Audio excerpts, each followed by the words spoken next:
Head kuulajad ja vaatajad. See, et Ameerika mägedena tuntud lõbustus ja hirmuatraktsioon on patenteeritud Ameerika Ühendriikides, pole üllatav. Küll aga on see tänases välispoliitilises kontekstis pisut irooniline. Väikestesse vagunitesse lukustatud rabatud sõitjad klammerduvad pinkide külge, sõit käib sõiti raha eest ja kestab täpselt nii kaua, kuni raudtee omanik seda ette on näinud. Liigutakse hulga kaupa ja suurtel kiirustel, kord järsult üles, siis jälle alla. Rõõmu ja hirmukilked vahelduvad oksendushoogudega ning seda minnakse kogema taas ja taas. Peamiselt vabatahtlikult, mõnikord aga ka seltskondliku surve tõttu. Tänapäeva infotehnoloogilised võimalused on toonud selle meelelahutuse meie kõigi igapäeva. Et samas pole pilet olnud veel kunagi nii kallis, ilma et paljud inimesed sellest isegi aru saaks. Aga kardetavasti on see alles algus. Vaid napp nädal aega tagasi lugesime meedias, kuidas Kremli peremees on taas kord nurka surutud ja et seekord tabab vaba maailma raev teda teravaks ihutud tomahawkidega. USA president Donald Trump lubas, et arutab peagi Valget Maja külastava Ukraina presidendi Vladimir Zelenskiga Kiievi soovi minna otsustavale vastupealetungile. Ühtlasi seadis Trump oma mitmetes märkustes Venemaa sõjalise jõu kahtluse alla ja mõtiskles, et pikale veninud konflikt on räsinud Moskva kuvandit suurvõimuna. Jõulisi poose võtsid teisedki. Vaid mõni päev enne Zelenski visiiti hoiatas USA sõjaminister Pete Hegseth Moskvat, et kui Venemaa oma agressioonisõda ei lõpeta, tuleb arvestada Ühendriikide ja tema liitlaste poolt tõsise kahju sissevõtmisega. Ukraina kontaktgrupi kohtumisel NATO peakorteris toonitas Hegseth karmis toonis, et kui see samm tuleb astuda, on sõjaministeerium valmis andma oma panuse viisil, milleks on suuteline vaid USA. Now, if this war does not end, if there is no path to peace in the short term, then the United States, along with our allies, will take the steps necessary to impose costs on Russia for its continued aggression. If we must take this step, the U.S. War Department stands ready to do our part in ways that only the United States can do. Hegseth küll ei täpsustanud, mida ta täpsemalt silmas pidas, aga samas langesid tema väljaütlemised ajale, mil Trumpi administratsioon väidetavalt kaalus Ukrainale pikamaa rakettide Tomahawk saatmist. Meedia juubeldas. Ootamatult jõulist reaktsiooni nimetati Euroopa Liidu ja Zelenski meeskonna ühispingutuse viljaks. Lõpuks ometi näis kõik selge ja otsustatud. Isegi Eesti vähetunnustatud sõjanduseksperdid arvasid, et kui mitte enamat, siis vähemalt hirmu suudavad Ameerika relvad tekitada korralikult. Seejuures kasutas Hegseth lootustandva noodi juures võimalust manitseda NATO liitlasi suurendama kulutusi Ukrainale USA relvade ostmiseks. Muuhulgas viidati ka Kiili Maailmamajanduse Instituudi raportile, mis tõi esile lääneriikide sõjalise toetuse järsu vähenemise Kiievile. Nimelt ilmneb sellest raportist, et keskmine igakuine sõjaline abi Ukrainale langes juulis ja augustis võrreldes aasta esimese poolega lausa 43%. Seega tuli nüüd eurooplastele taas meelde tuletada, et rahu saavutatakse mitte karmide loosungite ja näpuviibutustega, vaid üksnes siis, kui ollakse tugev. Ühtlasi esitas Hegseth üleskutse suurendada investeeringuid Ukraina esmavajaduste programmi PURL ehk Prioritized Ukraine Requirements List, mis asendas USA relvaannetusi ja eeldab nüüd liitlastelt USA relvatarnete eest tasumist. Sõnum oli sirgjooneline ega jätnud tõlgendusteks ruumi. Washington ootab, et senisest rohkem riike annetaks ja ostaks rohkem. Palju, väga palju rohkem. NATO peasekretär Mark Rutte kiirustas seepeale kordama, et ootab alliansi liikmesriikidelt täiendavaid abilubadusi. Rutte märkis, et kõnealuse mehhanismi kaudu on juba eraldatud Ukrainale relvade tarnimiseks $2 miljardit, kuid see summa jääb kaugelt alla Kiievi poolt visandatud $3,5 miljardi taseme. Koheselt teatasid oma täiendavast panusest nii Rootsi, Soome kui ka Eesti. Olgugi, et suuremad riigid ja peamised nii-öelda tahtekoalitsioonlased nagu Prantsusmaa ja Ühendkuningriik selliseid lubadusi seni andnud ei ole. Parafraseerides meie kirjandusklassikat tuleb aga nentida, et kui Zelenski Jermakiga Valgesse Majja jõudis, oli Trumpi telefonikõne Putiniga juba lõppenud. Samal ajal, kui Ukraina delegatsiooni kandev lennuk valmistus Washingtonis maanduma, pidasid kahe suurriigi presidendid maha mitu tundi väldanud telefonivestluse. Järgnenud kohtumisel hoiatas Trump jahmunud Zelenskit, et kui Kiiev ei ole nõus sõda lõpetama, lubas Putin Ukraina hävitada. Veelgi enam, allikate sõnul nõudnud Trump kogu Donbassi piirkonna loovutamist Venemaale ja väitnud ühtlasi, et konflikt olevat tegelikult üldsegi nii-öelda erioperatsioon, mitte sõda. Agressiivselt häälekaks muutunud USA president rõhutanud korduvalt, et Zelenski kas sõlmib kokkuleppe või seisab silmitsi hävinguga. Väidetavalt viskas Trump koguni ühel hetkel lahinguvälja kujutavad Ukraina kaardid kõrvale, öeldes, et tal on pidevast rindejoone jälgimisest kõrini. Ehk seekord olevat toimunud suletud uste taga midagi sarnast intsidendile, mis leidis veebruari lõpus Valges Majas aset kaamerate ees. Seejuures oli Trumpi administratsioon kinnitanud vaid mõned päevad varem, et Kiievi vägagi tõhusaks osutunud kauglöökide kampaania Venemaa naftarajatiste vastu sai võimalikuks tänu ameeriklastelt saadud luureandmetele. Siiski ütles Soome president Alexander Stubb rahulolevalt, et Trump on pakkunud Putinile juba küllalt porgandit ehk präänikut. Ja see präänik oli Alaska. Nüüdseks on aga tema positsioonis märgata rohkem malakat. Sest venelane mõistab ju vaid jõudu, nagu meil on ikka ja jälle justkui rahvatarkusena üle korratud. Putin tuleb läbirääkimiste laua taha sundida, toonitas Stubb. So basically what we need is not so much the power of the carrot to convince Russia to the negotiating table. It's more the stick that will bring them. So you have to force Russia to come to the negotiating table for peace. And that's the deal that President Trump is trying to make. Me ei tea, mida Putin telefonikõnes Trumpile ütles, aga Kreml on andnud selgelt märku, et eskalatsioonile ollakse valmis vastama eskalatsiooniga. Ühes oktoobri alguse saates kommenteerisin USA presidendi Ukraina erisaadiku erukindral Keith Kelloggi ähvardavat väljaütlemist, et ei ole sellist asja nagu puutumatud paigad Venemaal. Nii ehk naa järgivad ukrainlased USA relvadega Venemaa sügavusse löökide andmisel USA presidendi juhiseid. Tomahawk opereerivad aga ainult USA sõjaväelased või sõjaministeeriumi lepingulised töötajad. Arvasin toona ja arvan endiselt, et vaatamata vastupidistele väidetele, Kremli punased jooned siiski eksisteerivad. Pole võimatu, et täna adub seda selgemalt ka Trump, kes kinnitas eile avalikult, et Ukrainale siiski Tomahawk tiibrakette ei anta. Džungliasukate rinnapeksu vaadeldes on aga saanud teenimatult vähe tähelepanu Putini otsekanal Melania Trumpiga. Tundes muret sõja käigus Venemaale toimetatud laste saatuse pärast, pöördus proua Trump isiklikult Putini poole. Sel kuul jõudsidki esimesed 8 last tagasi oma Ukrainas elavate sugulaste juurde. Mis aga eriti oluline, selgus, et läbi USA esileedi on säilitatud Kremliga toimiv ja isegi vägagi isiklikku laadi suhtluskanal. Ehk suure kontrastina võrdluses Euroopa riikidega on asi suhete katkestamisest kaugel. Suhete sügavusele osutavad seejuures ka mitmed muud märgid. President Putin and I have had an open channel of communication regarding the welfare of these children. For the past 3 months, both sides have participated in several back-channel meetings and calls, all in good faith.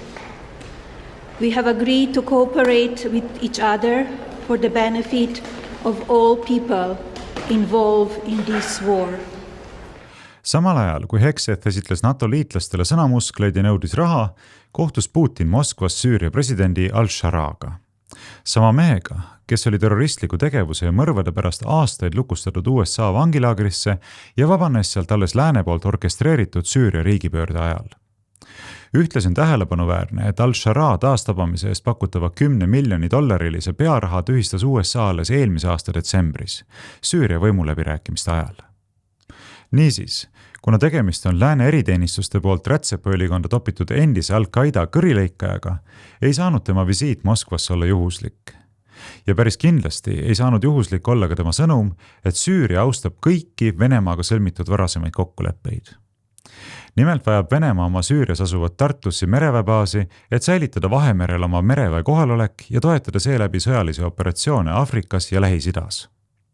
Samadel põhjustel on samavõrd oluline ka Hmeimimi õhuväebaas.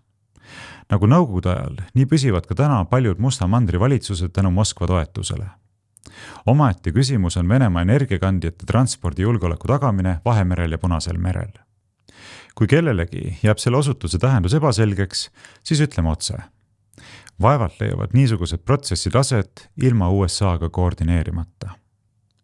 Paralleelselt avaldas Putini eriesindaja ja Venemaa otseinvesteeringute fondi juht Kirill Dmitrijev plaani, mille kohaselt ehitatakse Alaska ja Venemaa vahel asuva Beringi väina alla veealune Putini-Trumpi tunnel.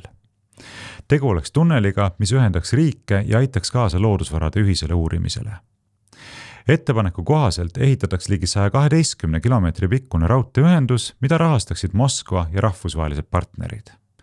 Seejuures ei ole tegemist uue mõttega, sest seda on arutatud juba 150 aastat tagasi, konkreetsemalt aga Kennedy ja Hruštšovi poolt. Nagu ütles Dmitrijev, on aeg teha rohkem ja ühendada mandrid esimest korda inimkonna ajaloos. On aeg ühendada Venemaa ja USA. Presidentide telefonivestlusega paremini kursis olijad kinnitavad, et tõsisemate teemade kõrval olevat Putin kiitnud ülevoolavalt Trumpi tema rahupingutuste eest Lähis-Idas, vajutades taaskord õigele nupule. Seejärel lasknud Putin vestlusel kanduda Trumpile veelgi südamelähedasematele teemadele, eelkõige sõjajärgsele majanduskoostööle ja võimalusele, kuidas Ameerika saaks oma konkurentide ees eeliseid kindlustada. Igatahes pidid vestluse tulemusena kohtuma kõrgetasemeliste nõunike meeskonnad, samas kui presidendid ise võtsid plaani kohtuda juba mõne nädala pärast Ungari pealinnas Budapestis. Ootuspäraselt tegi selline lahendus peavoolu eksperdid väga pehmelt väljendudes nõutuks. Toimuvat nimetati koguni Euroopa alandamiseks.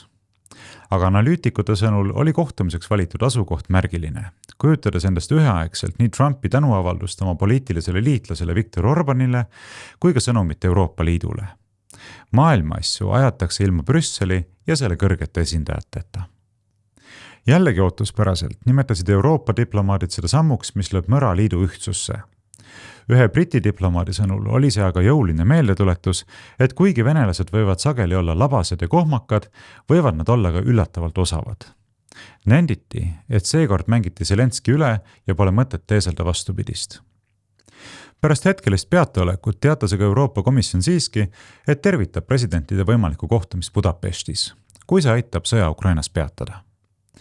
Komisjoni kõneisik Olaf Tšilli sõnul on teretulnud iga kohtumine, mis panustab õiglase ja kestva rahu saavutamise protsessi. Ja kui keegi pidigi eriarvamusele jääma, siis mõistagi oli selleks Euroliidu esidiplomaat Kaja Kallas. Kõrge välisasjade esindaja puterdas, et mõte kohtumisest Budapestis ei ole tore, not nice, ja et Euroopa Liit on olnud ja on endiselt seisukohal, et Venemaa mõistab ainult jõudu ja on valmis läbi rääkima vaid siis, kui talle näidatakse jõudu. Regarding Budapest, no, it's not nice. I mean, to see that really a person put to the arrest warrant by the ICC is coming to a European country. And again, you know, the question is whether there's any outcome out of this. We see President Trump's efforts to bring peace to Ukraine. Of course, all these efforts are welcomed, but we don't see Russia really wanting peace. Russia only understands strength and only negotiates when it's really put to negotiate. Euroopa Liidu diplomaatia, niivõrd kui seesugune nähtus üldse reaalselt eksisteerib, on endiselt tegelikkust eitav ja kinnismõtteliselt kapseldunud. Kõige lõpuks muidugi väga hädiselt reageeriv, selle asemel, et käituda proaktiivselt. See tähendab oma vaatest soodsaid tingimusi loovalt. Kui Putinile heidetakse ette, et ta on alati tahtnud läbi rääkida ja kokkulepeteni jõuda Washingtoni, mitte Brüsseli või Kiieviga, siis peaks see ju ometi olema arusaadav. Nii nagu ravi määramisel tuleb teha vahet sümptomitel ja haiguse tekitajal. Teisisõnu, kui Venemaa on aastaid rääkinud vajadusest kõrvaldada Ukraina konfliktini viinud asetuste juurpõhjused, siis lahenduse võti ei asu kindlasti üha enam manduvas Brüsselis. Et see ei asu ka Londonis, Pariisis ja Berliinis, selles võisime veenduda, kui NATO, Euroopa Liidu ja mitmete Euroopa riikide liidrid külastasid augustis Valget Maja. Külaliste seas valitsevat pinget ja meeleheitlikku, kohati lausa enesealanduseni minevat soovi meeldida ei olnud võimalik mitte märgata. Vahelepõikena aga üks huvitav tähelepanek. Nimelt pani Putini ja Trumpi kavandatav kohtumine mitmed reeglitepõhise maailmakorra eeskõnelejad oma retoorikat muutma. Näiteks hoiatas Välisministeeriumi kantsler Jonatan Vseviov, et me ei kavatse seesugust rahvusvahelisel õigusel põhineva maailmakorra õnnestamist kuidagi lihtsaks teha. Üksjagu tegemist saab neil muidugi olema nende ülelennu õiguste taotlemise ja arreteerimise vältimistega. Ja ma ütlesin, ungarlased tõenäoliselt siin meile abiks ei ole, aga ega meiega ei kavatse kuidagi moodi lihtsaks teha seda rahvusvahelisel õigusel põhineva maailmakorra õõnestamist.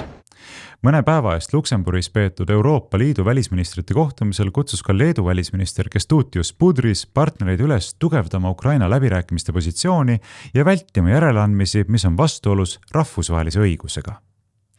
Paratamatult jääb niisuguseid avaldusi kuulates mulje, et kui toimetatakse USA teenistuses, kasutavad vasallid vaid reeglitepõhise maailmakorra retoorikat. Ent kui peremehe sammutavad murelikuks, meenub vasallidele ühteki rahvusvaheline õigus, millega peaks justkui arvestama ka reeglite isand. Kui aga Budrys rõhutas, et Ukraina suveräänsus ja territoriaalne terviklikkus ei saa olla läbirääkimiste objektiks, siis ilmselgelt polnud ta informeeritud, et territoriaalseid pretensioone on oma naabritele isegi Euroliidu liikmesriikidel.